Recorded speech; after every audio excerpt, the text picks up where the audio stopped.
नमस्कार दोस्तों, मेरे चैनल पर आप सभी का स्वागत है और मैं एक नई शॉर्ट स्टोरी लेकर आई हूँ जिसका नाम है Raman's Raman's ox races with horses. Okay, Raman का बैल रेसेस यानी दौड़ लगाता है, फिर दौड़ता है विद साथ में, किसके साथ में? हॉर्सों के साथ में, यानी घोड़ों के साथ। रमन का बैल का दौड़ता है। ओके, वंस एक बार a horse race was organized in the kingdom. एक बार राज्य में आयोजित किया जाता है। ऑर्गेनाइज्ड यानी आयोजित करना, आयोजित किया जाता है क्या? रेस, दौड़। अ हॉर्स यानी हॉर्स, घोड़ों का। ठीक है, ये यानी एक बार। Okay, Raman did not have a horse. Raman के पास नहीं था एक घोड़ा, यानी रमन के पास घोड़ा नहीं था।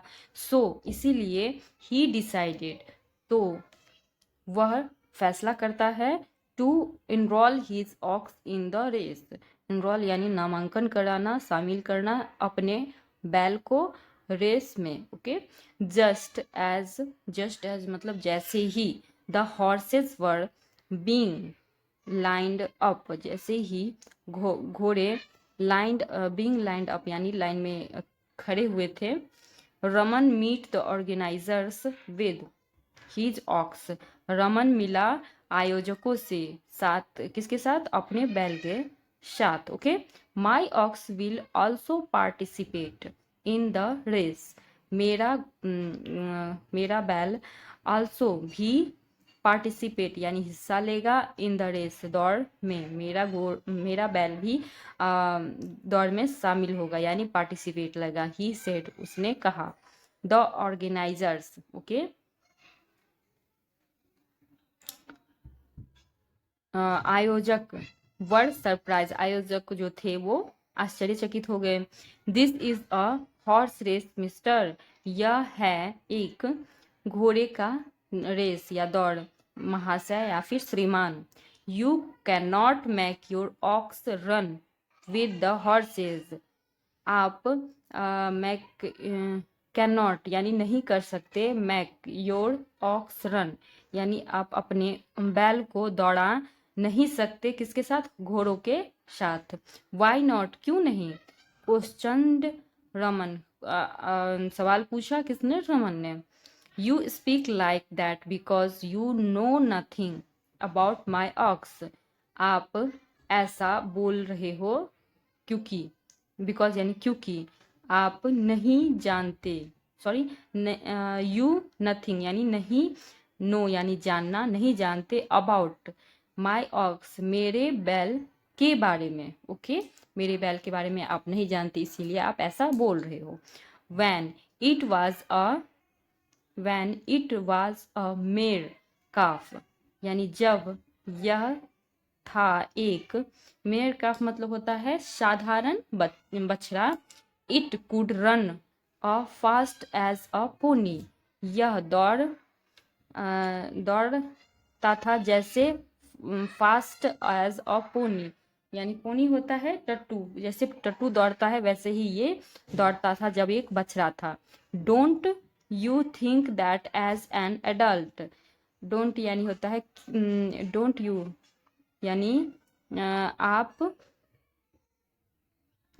सोच नहीं सकते, यानी थिंक यानी आप ये सोच नहीं सकते कि जैसे एन एडल्ट यानी ये वयस्क हो गया है। It can run as fast as the horse, यानी ये वयस्क हो गया है अब, और ये घोड़ों के साथ ये तेज दौड़ सकता है। ठीक है, the organisers had a hearty laugh but seemed convinced.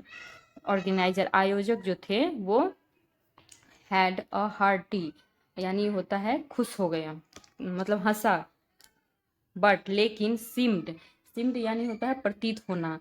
ठीक है, यह प्रतीत हुआ कि वो कन्विंस्ड हो गए, वो आश्वस्त हो गए रमन की बातों से। दे लेट रमन्स ऑक्स, एक second, ox take part in the race. वे लेट यानी होता है होने देना, वो लेने दिया किसमें? रमन को। ऑक्स बैल, रमन के बैल को take part in the race, यानी भाग लेने दिया किसमें, दौड़ में, रमन के बैल को। व्हेन द रेस बिगैन, जब दौड़ चालू हुआ। The ox run as fast as, यानी बैल दौड़ा जैसे, मतलब जितना दौड़ सकता था उतना दौड़ा। एज फास्ट एज यानी दौड़ा। इट कुड यानी वो कर सका। इट वॉन यानी वह जीता। इट यानी इसने जीता द रेस, दौड़ को इसने जीता, ठीक है। एंड और वाज डिक्लेयर्ड, यानी डिक्लेयर्ड यानी होता है घोषित करना, घोषित कर दिया गया इसको विजेता, किसको, रमन के बैल को विजेता घोषित कर दिया गया। तो ये छोटा सा स्टोरी था। आपको अगर अच्छा लगे, देखिए यहाँ पे रमन है और उसका बैल यानी घोड़ों के बीच में, ये रमन ही कर सकता है, रमन की ही स्टोरी में ऐसा आपको देखने को मिलेगा, घोड़ों की रेस में बैल का दौड़ लगाना। तो अगर आपको अच्छा लगे तो लाइक करिएगा। नमस्कार।